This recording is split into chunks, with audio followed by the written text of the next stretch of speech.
नमस्कार साथियों, आप सभी का एसबी वानकेसर यूट्यूब चैनल पर हार्दिक स्वागत और अभिनंदन। आज के दिन जो 12वीं क्लास का इतिहास का पेपर हुआ है अभी 1 घंटा पहले, उसका हम जो निचोड़ निकालेंगे, किस प्रकार कितना पेपर सरल हुआ है, क्या इसके क्या-क्या आंसर होने चाहिए, उसके बारे में देखेंगे। तो वैसे हम देखते ही इसमें जो पिछली कक्षा में जो हमने अपलोड किए हैं पेपर, उसमें जो हमने देखा है कि जो लगभग 12 एबीसीडी आती हैं और उसके बाद में 6 खाली जगह आती है और फिर 10 क्वेश्चन लगभग वस्तुनिष्ठ वाले रहते हैं और फिर आगे कमेंट रहता है। तो देखें इसमें जो हम आज इतिहास में जो अपना ही सब्जेक्ट है, किस प्रकार जो पेपर आया है, बहुत ही सरल पेपर आया है, मैंने देखा अभी। तो एकदम सरल आसान जैसा आपने पढ़ा है, मुझे पूरा विश्वास है कि आपके बहुत अच्छा पेपर आज रहा है। प्रयाग प्रशस्ति की रचना किसने की? कितना सरल आया है। प्रयाग प्रशस्ति की रचना की थी हरिशेन ने। किसने की? हरिशेन ने। इसके अंदर देखें गुप्त वंश के शासक समुद्रगुप्त की उपलब्धियों का वर्णन है और प्रयाग प्रशस्ति की रचना हरिशेन ने संस्कृत भाषा में की है, याद रखना ये चीज। फिर नेक्स्ट दूसरा प्रश्न है, देवपुत्र की उपाधि मुख्यतः किन सम्राटों से संबंधित है? देवपुत्र कुषाण शासकों ने देवपुत्र की उपाधि धारण की है। कुषाण शासक, ठीक है ना। और कुषाण शासक में यदि नाम लिया जाए तो कुजुलकट बेसस, वेमकट बेसस उनका नाम आता है, कनिष्क का नाम आता है। नेक्स्ट इसके बाद में आगे देखें, अब प्राचीन काल में स्त्री का गोत्र विवाह के बाद सामान्यतः किसका माना जाता था? तो देखो, पिता का, माता का, पति का, गुरु का, तो पति का। कौन सा? पति का हो गया इसमें। नेक्स्ट इसके बाद में चौथा क्वेश्चन लेते हैं हम आज। प्राचीन भारत में निम्न में से किस स्थान को दसपुर कहा जाता था? कितना शानदार क्वेश्चन आया है। दसपुर, ये मंदसौर के लिए हुआ है, मंदसौर मध्य प्रदेश है, मंदसौर के लिए हुआ है। और उसके बाद में देखें, ये शुद्ध पिटक का संबंध निम्न में से किस धर्म से संबंधित है? शुद्ध पिटक, विनय पिटक, अभिधम पिटक, त्रिपिटक, त्रिपिटक वो धर्म से संबंधित है, ये याद रखना आप। और नेक्स्ट इसके बाद में आगे देखें, और शुद्ध पिटक के अंदर याद रखें, शुद्ध पिटक के अंदर क्या चीज है? भगवान बुद्ध ने अपने जो उपदेश दिए थे, किसको? आनंद को संबोधित करके, उसका इसमें वर्णन है शुद्ध पिटक में। और नेक्स्ट इसमें आगे देखें, कौन सा क्वेश्चन है ये? 5वां क्वेश्चन हो गया। छठा क्वेश्चन देखें, यात्रा वृत्तांत रियल ला किसने लिखा? देखो रियल ला कितना सरल क्वेश्चन आया, रियल ला या रेहल ला, और ये किसने लिखा? इब्न बतूता है। किसने लिखा? इब्न बतूता ने। अल बिरूनी ने जो किताब है उल हिंद की रचना की थी, वो भी आगे आया हुआ है। और नेक्स्ट इसके बाद में देखें, जो निम्न में से कौन सा सुमेलित नहीं है? अब कौन सा सुमेलित नहीं है? देखो, ये ट्रेवेनियर है, ये कहां से ही था, और अल बिरूनी ये ख्वारिज़म से था। कहां से था? ख्वारिज़म से। और नेक्स्ट इसके बाद में इब्न बतूता मोरको तेंजियर से आया है और फ्रांसो बर्नियर फ्रांस से आया है। तो नेक्स्ट इसमें राइट कौन सा हुआ है? ये बे राइट हुआ है, क्योंकि ये सुमेलित नहीं है, यानी ये स्पेन की जगह क्या नाम आता? ख्वारिज़म नाम आता। और नेक्स्ट इसके बाद में आगे देखें, ये क्वेश्चन आपके 8वां है। अलवार संत मुख्य रूप से किस देवता की पूजा करते थे? अलवार विष्णु भगवान की, और नैनार हम देखें, नैनार जो शिव, यानी जो इसमें नैनार जो शिव से संबंधित थे, यानी शिव, ये ऑप्शन राइट होता जब यहाँ नयनार आता, और अलवार आया तो क्या होगा? विष्णु भगवान, ठीक है ना। और नेक्स्ट इसके बाद में देखें आगे, आदि ग्रंथ साहिब का संकलन निम्न में से किसने किया है? किसने किया भाई? देखो, नानक, गुरु अंगद या गुरु अर्जन देव। कौन सा? गुरु अर्जन देव ने किया, ठीक है ना। और तुंगभद्रा नदी के तट पर कौन से साम्राज्य की स्थापना हुई है? अब देखें, तुंगभद्रा नदी के किनारे गुप्त, मौर्य, शुंग, ये तीनों ही नहीं है। कौन सा हुआ? ये हम देखें, विजयनगर वाला। विजयनगर साम्राज्य की स्थापना 1336 में हरिहर बुक्का ने की थी, वो क्वेश्चन आया है। यहाँ पर देखें, मौर्य वंश है और ये गुप्त वंश है, ये तो जो उत्तरी भारत के शुंग वंशी है, सारे उत्तरी भारत के, और ये एक ही दक्षिण भारत का जो यहाँ पर आया तुंगभद्रा नदी के पास में। अब नेक्स्ट इसमें 1565 में देखें, विजयनगर साम्राज्य के पतन की बात आ गई है। विजयनगर साम्राज्य के अंदर जो राक्षसी तागड़ी तालीकोटा का युद्ध हुआ था 1565 में, ये 1565 वाला तालीकोटा का युद्ध। निम्न से कौन सा युद्ध हुआ? तालीकोटा का युद्ध। नेक्स्ट इसके बाद में आगे देखें, 12वां क्वेश्चन कैसा आया है? ये 12वां क्वेश्चन देखें, आपको पूछा गया कि नई दुनिया से कौन सी यहाँ फसल नहीं आया? गन्ना नहीं आया भाई, एकदम सीधा प्रश्न उठाया हुआ है, सीधा 5 से उठाया प्रश्न है।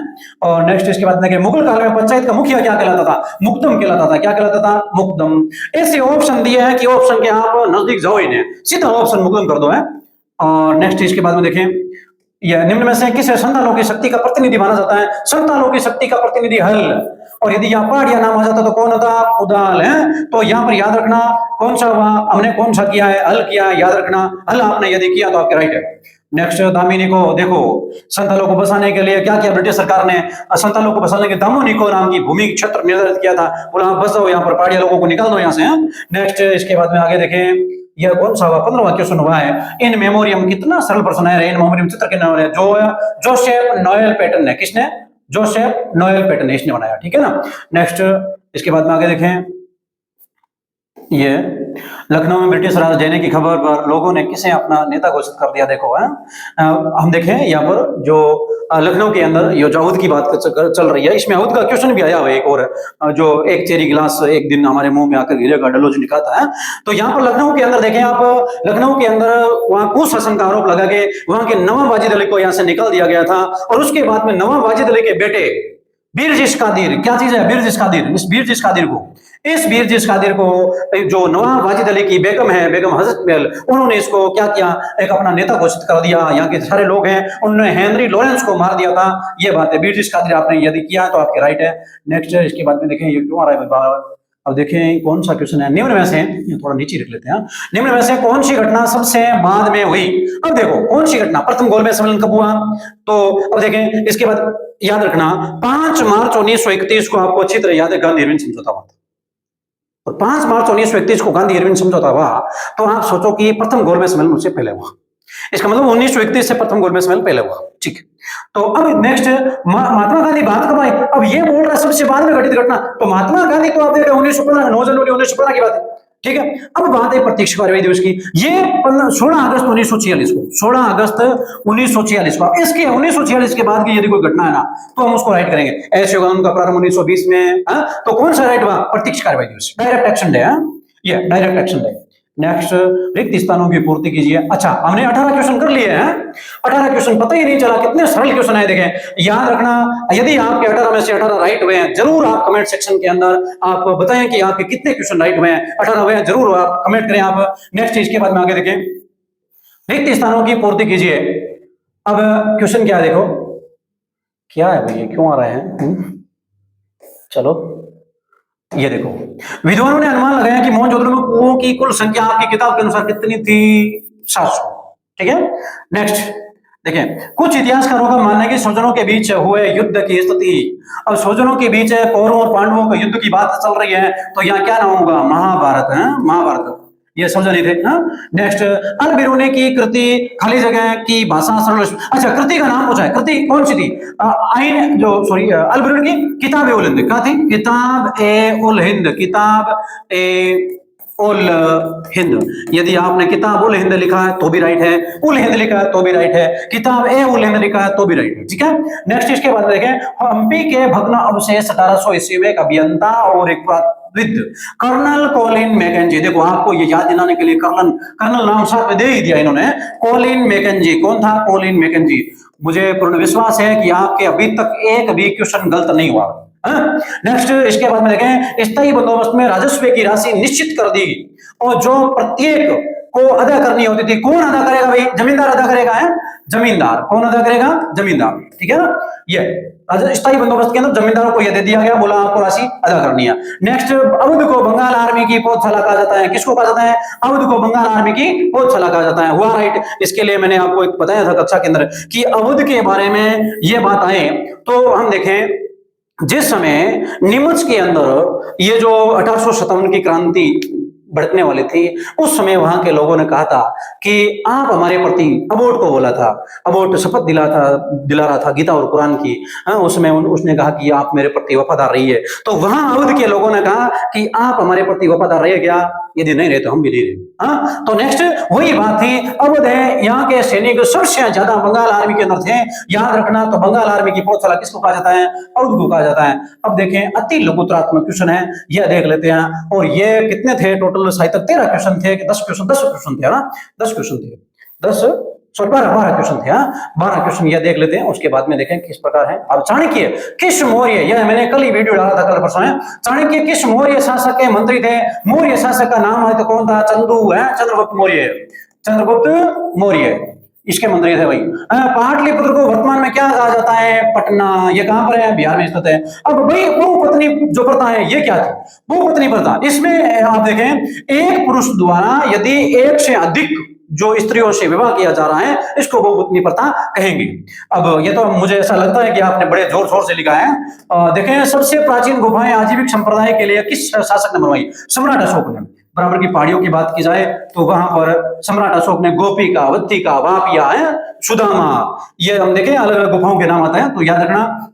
विश्व झोपड़ी, कर्ण, चौपड़, ऐसी कुछ सुदामा, विश्व झोपड़ी, कर्ण और एक चौपड़, 4 गोपियां अशोक ने बना दी। और दूसरी गोपिका बत्ती का वाकया जो अलग नागार्जुन पहाड़ी पर है वो बाद में आजीविकों के लिए अलग बनाई गई थी। यहाँ पर देखें सम्राट अशोक ने, किसने? सम्राट अशोक ने। तो याद रखना सम्राट अशोक ने 4 गुफाएं बनाई थी और 4 और 3 टोटल है, ये मौर्य काल में, इसको 7 घर भी बोलते हैं। तो देखें इसके बाद में ये किस विदेशी यात्री ने दाराशिकों के चिकित्सक के रूप में कार्य किया? बर्नियर था भाई, बर्नियर। बर्नियर ने किया, बर्नियर डॉक्टर भी था, है ये बर्नियर ने किया। शेख मोइनुद्दीन चिश्ती की दरगाह कहां पर है? अजमेर में है। कहां पर है? अजमेर में, याद रखना यह चीज। और नेक्स्ट इसके बाद में विजयनगर साम्राज्य की स्थापना कब हुई? देखो किस वर्ष में हुई? अभी मैंने आपको बताया 1336 में हरिहर और बुक्का ने क्या किया? विजयनगर साम्राज्य की स्थापना की थी। आईन अकबरी पुस्तक किसने लिखी? आईन अकबरी पुस्तक लिखी थी अबुल फजल ने। और यह कहां का था? नागौर का था भाई, नागौरी था, है अबुल फजल। ये लोग। नेक्स्ट, पहाड़िया लोग कौन सी खेती करते थे? पहाड़िया लोग देखो, पहाड़िया लोग करते थे स्लेश एंड बर्न वाले, जो स्थानांतरित कृषि है, कर्तन देन वाले। तो आपने यदि स्थानांतरित नाम लिखा है तो आपके क्या है? राइट है, स्थानांतरित। स्थानांतरित। नेक्स्ट है इसके बाद में आगे देखें, यह गिलास फल एक दिन हमारे मुंह में आकर गिरेगा। यह कथन किस रियासत के बारे में कहा गया? यह अवध के बारे में कहा गया। किसके बारे में कहा गया? अवध के बारे में। याद रखना किसके बारे में कहा गया? अवध के बारे में। अभी हमने चर्चा की थी अवध की, अवध के बारे में कहा गया। नेक्स्ट है लाल पाल बाल का पूरा नाम। देखो लाला लाजपत राय हो गए, लाला जी, लाला लाजपत राय। और कौन था? बाल बाल गंगाधर तिलक। ये तो पुराने क्वेश्चन है। बाल गंगाधर तिलक कब से यहाँ आ रहा है? बाल गंगाधर, क्या हुआ? चलो आप ऐसा करना, लाल लाल इसका हो गया, लाला लाजपत राय, बाल गंगाधर तिलक और विपिन चंद्र पाल, ठीक है ना। नेक्स्ट इसके बाद में आगे देखें, संविधान सभा के अध्यक्ष कौन थे? देखो संविधान सभा के अध्यक्ष, यहां पर यदि आप कंफ्यूज हुए हैं तो आप डॉक्टर भीमराव अम्बेडकर करें जो करते, ठीक है। संविधान सभा के अध्यक्ष आप कंफ्यूज नहीं हुए हैं तो आपने किया डॉक्टर राजेंद्र प्रसाद। मैंने कल परसों डॉक्टर राजेंद्र प्रसाद के बारे में एक वीडियो बनाया था, उसमें बताया था ये सारी चीजें डॉक्टर राजेंद्र प्रसाद ने। अब देखिए ना, डॉक्टर राजेंद्र प्रसाद ये बने थे 11 दिसंबर 1946 को, दिसंबर 1946 को संविधान सभा के स्थायी अध्यक्ष।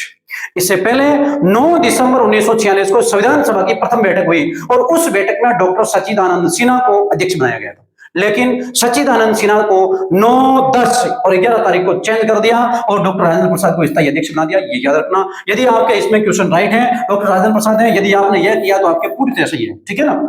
नेक्स्ट इसके बाद में देखें, सिंधु घाटी सभ्यता में बांट का उपयोग किस उद्देश्य से किया जाता? देखो बांट का विनियम, क्या विनियम प्रणाली के लिए एक तो इस्तेमाल किया जाता था। याद रखना यह चीज, किस उद्देश्य से बात है जाए तो व्यापार विनियम के लिए। यदि आपने व्यापार और विनियम लिखा है, व्यापार विनियम, व्यापार व विनियम प्रणाली हेतु, व्यापार एवं विनिमय प्रणाली हेतु यदि आपने लिखा है तो राइट है। अब इसने कहा परीक्षण कीजिए तो बांट के बारे में एक दो विशेषता लिख देते हैं। क्या विशेषता लिखते भाई?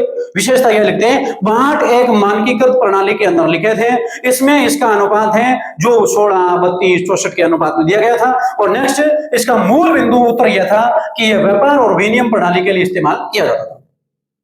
मगध महाजनपद के कौन से प्राकृतिक संसाधन उपलब्ध? देखो प्राकृतिक संसाधन की बात आई तो आप ऐसा कह सकते थे कि यहाँ पर वन क्षेत्र थे और वन क्षेत्र से उत्पाद के रूप में लकड़ी है या हाथी मिले थे। और नेक्स्ट यदि प्राकृतिक संसाधन की बात की जाए तो यहाँ की जमीन उपजाऊ थी, यहाँ प्राकृतिक संसाधन के तौर पर देखे तो नदियां थी।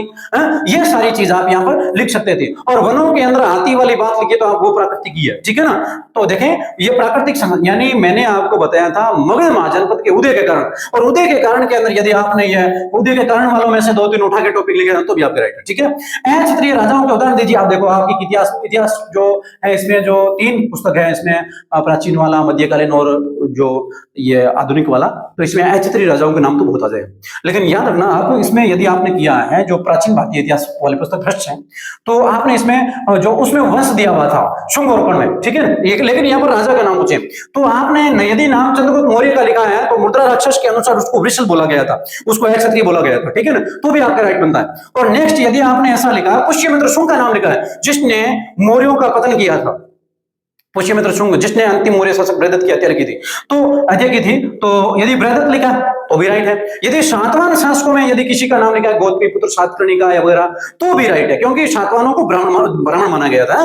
तो क्षत्रिय राजाओं में आपने किसी का नाम लिखा तो आपका राइट है, ठीक है। इस टॉपिक की संरचना में संबंधित कोई महत्वपूर्ण 2 भागों में, देखो कितना सरल दिया है। अब 2 भागों के नाम पूछे थे तो आपने यदि नाम लिखा है अंड, यदि आपने नाम लिखा है अर्मी का, यदि आपने नाम लिखा है मस्तूल, यदि आपने नाम लिखा है वेदिका, यदि आपने नाम लिखा है प्रदक्षिणापत, है कौन सा भी लिखा है, दो लिखा है, आपका राइट है। ठीक है, एक बतूता के वीरों ने भारतीय डाक प्रणाली में के बारे में प्राप्त होने वाले कोई दो जानकारी देखो। इब्न बतूता ने बताया था कि भारतीय डाक प्रणाली के अंदर उलूक और दावा, उलूक और दावा दो प्रणालियां प्रचलित है। उलूक है घोड़ों पर चढ़ते हैं, दावा है पैदल चलते हैं, और इसमें अलग अलग किलोमीटर की दूरी दी गई थी और पैदल वालों की विशेषता बताई गई थी। ये क्या करते हैं, एक छड़ी रखते हैं, उसके कुछ गुगरिया वगैरह बंधे हुए होते हैं, और फिर वो क्या करते हैं, वो एक स्थान से यहां से मान लीजिए कोई डाक प्राप्त किया है, फिर वे अगली मील तक क्या करते हैं, तेज दूरी से जो स्पीड से दौड़ते हैं ये लोग, और फिर वो जैसे ही आगे वाले जो मंजिल पर जाते हैं ना, उस समय उनको जैसे पता चल जाता है कि कुछ गुगरों की इस प्रकार आवाज आ रही है, तो वो आगे वाला एकदम तैयार हो जाता है और वो क्या करता है, तुरंत छड़ी लेके भाग जाता है। ऐसी स्थिति में इसने बताया कि भारत के अंदर जो दूरगामी एक स्थान से दूरस्थ स्थान पर यदि कोई आप डाक प्रणाली के रूप में कोई डाक भेजने चाहते हो ना, तो कुछ ही समय में आप पहुंचा सकते हैं। तो ऐसी कुछ इब्न बतूता ने बातें बताई थी। नेक्स्ट इसके बाद में आगे देखें, नवा क्वेश्चन है, विजयनगर साम्राज्य द्वारा जल संपदा को सुरक्षित करने के, देखो इन्होंने जलाशयों का निर्माण किया था। किसका निर्माण किया था, जलाशयों का निर्माण किया था। आप कहेंगे जलाशयों का एग्जांपल दो, हिरिया नहर का नाम सुना आपने, कमलपुरम जलाशय का नाम सुना आपने, वो इसमें विजयनगर साम्राज्य और जल संकट वाली बात थी। ठीक है ना, सूर्यास्त विधि यह 1793 के अंदर घटित जो लागू होने वाला ये कानून, और इसके अंदर क्या था, यदि आप निर्धारित तिथि के सूर्य अस्त होने से पहले तक यदि आप इसमें जो निर्धारित आप पर कर हैं वो यदि आप जमा नहीं कराते हैं तो आपकी जमींदारी नीलाम कर दी जाएगी, जब्त कर ली जाएगी, ऐसा कुछ सूर्यास्त कानून के अंदर लिखा था। नेक्स्ट 1857 के विद्रोह में फैली किसी एक अफवाह का उल्लेख करो, अफवाह का उल्लेख करें। अब यदि आपने चर्बी वाले कारतूस की घटना का वर्णन किया ना तो आपके राइट है, यदि आपने आटे के अंदर वो हड्डियों का चूरा मिलाने वाली बात की है तो भी आपके राइट है। ठीक है, नेक्स्ट देखें, दांडी यात्रा कब और कहां से शुरू की गई। दांडी यात्रा है ये 12 मार्च 1930 को, 12 मार्च 1930 को कहां से शुरू हुई भी, साबरमती आश्रम से। 1930 को, 12 मार्च 1930 को याद रखना, और यह साबरमती आश्रम से शुरू हुई। और इतनी पूछी हमें, लेकिन फिर भी आप देखें यह नौसारी जिला गुजरात के अंदर स्थित दांडी नामक स्थान पर 6 अप्रैल को यह पहुंचे, 5 अप्रैल को पहुंच के 6 अप्रैल को गांधी जी कानून बनाते हैं, जो कानून का उल्लंघन करते हैं नमक बनाते भाई। हाँ तो ठीक है, याद रखना, यह दांडी मार्च वाला आपने देख लिया। 12 मार्च यदि आपने किया, साबरमती आश्रम किया तो आपके राइट है। संविधान सभा ने कौन से कर राज्य सरकार के लिए आरक्षित किए, तो इसके अंदर आप देखें तो एक आबकारी कर हो गया, इसमें आबकारी है, भू राजस्व कर है, कृषि आय कर है, व्यापार कर है, ये सारा इसमें आरक्षित के लिए राज्य सरकार के लिए हो गया। अब नेक्स्ट इसके बाद में आगे देखते हैं हम कौन कौन सा। जैन धर्म के 5 महाव्रत हैं जिसमें सत्य, आस्ते, अपरिग्रह, उसके बारे में आपको बताना था अच्छी तरह, और यदि यह नहीं किया तो बोध प्रतीक के रूप में स्तूप चक्र, इसकी जो स्तूप को क्यों महत्वपूर्ण माना गया, देखें स्तूप को क्यों महत्वपूर्ण माना गया, चक्र क्यों, यहां पर देखें भगवान बुद्ध की ज्ञान की प्राप्ति का प्रतीक तो यह रहा। ठीक है, और भगवान बुद्ध द्वारा अपने जो ज्ञान प्राप्त हुआ उसको लोगों को बताना, पहला जो घटना है उसको धर्म चक्र प्रवर्तन के रूप में देते हैं। और भगवान बुद्ध के मोक्ष का संकेत कौन सा, ये महापरिनिर्वाण का प्रतीक है, यह स्तूप है। ठीक है, ये आपने यदि किया तो ये आपका राइट हो जाएगा। नेक्स्ट इसके बाद में आगे देखें, मुगल काल में उगाई जाने वाली फसलों का वर्णन, और यहाँ मुगल प्रचलित सिंचाई, यदि यह आपने किया है चाहे यह किया है, आपके दोनों में से देखें आप, मुझे पूरी उम्मीद है कि आप एकदम सही करके आए हैं। नेक्स्ट असहयोग आंदोलन शांति की दृष्टि से नकारात्मक किंतु प्रभाव की दृष्टि से बहुत ही सकारात्मक था। तो देखिए शांति, यह बोल रहा है कि असहयोग आंदोलन के अंदर वो चोरी चोरा घटना हो गई और इसने क्या किया, वो शांति की जगह अशांति मान लो बना दी, लेकिन फिर भी यदि आप देखें तो ये प्रभावशाली रहा। तो इसमें आप असहयोग आंदोलन के बारे में आपने लिखा है ना तो आपके राइट है। ठीक है, नेक्स्ट इसके बाद में देखिए अथवा में क्या आया, गांधी जी ने भारतीय राष्ट्रीय जो राष्ट्रवाद में परिवर्तित कर दिया क्या 1922 में। देखो 1922 में क्या किया, गांधी जी ने असहयोग आंदोलन को वापस लेने की घोषणा की थी, उसके बारे में लिखना था। नेक्स्ट इसके बाद देखें, यानी अब उसमें सुभाष चंद्र बोस वगैरह सारे नाराज हो गए थे, लोगों ने बोला कि देखो जो सुभाष चंद्र बोस ने बोला यह राष्ट्रीय अपमान से कम नहीं है।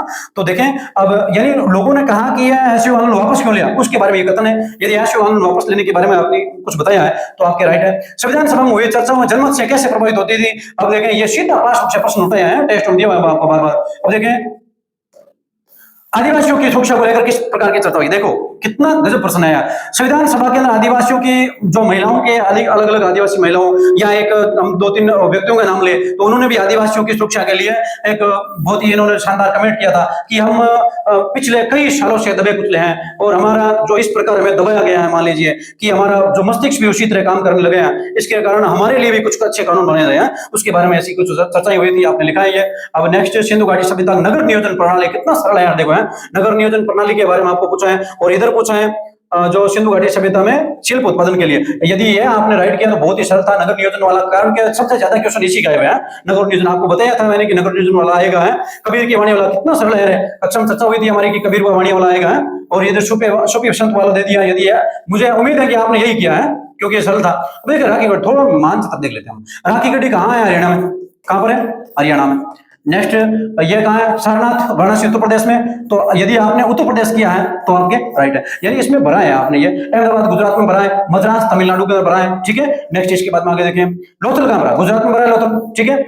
तो लोथल कहाँ भरा? गुजरात में। मथुरा कहाँ भरा? उत्तर प्रदेश में। कहाँ पर भरा? उत्तर प्रदेश में। ग्वालियर कहाँ भरा? एमपी में। अब याद रखना आपके मानचित्र के अंदर क्या है कि उस एमपी वाले में इस प्रकार कुछ ऐसे यूपी की तरफ गया हुआ है, यहां पर बना था। यानी इधर यह राजस्थान है और इधर यह क्या चीज है? मध्य प्रदेश है, और इसका एक कोना इधर इस प्रकार गया हुआ था। लेकिन आपके जो एकदम साधारण सिंपल था मैप, तो आपने वो जिस तरह भरा है एमपी की तरफ या यूपी की तरफ इस प्रकार मान लो सीमा पर। लेकिन मुख्य तौर पर यह देखें तो एमपी में, याद रखना यह चीज, ठीक है ना। पूरा महाराष्ट्र में हो गया।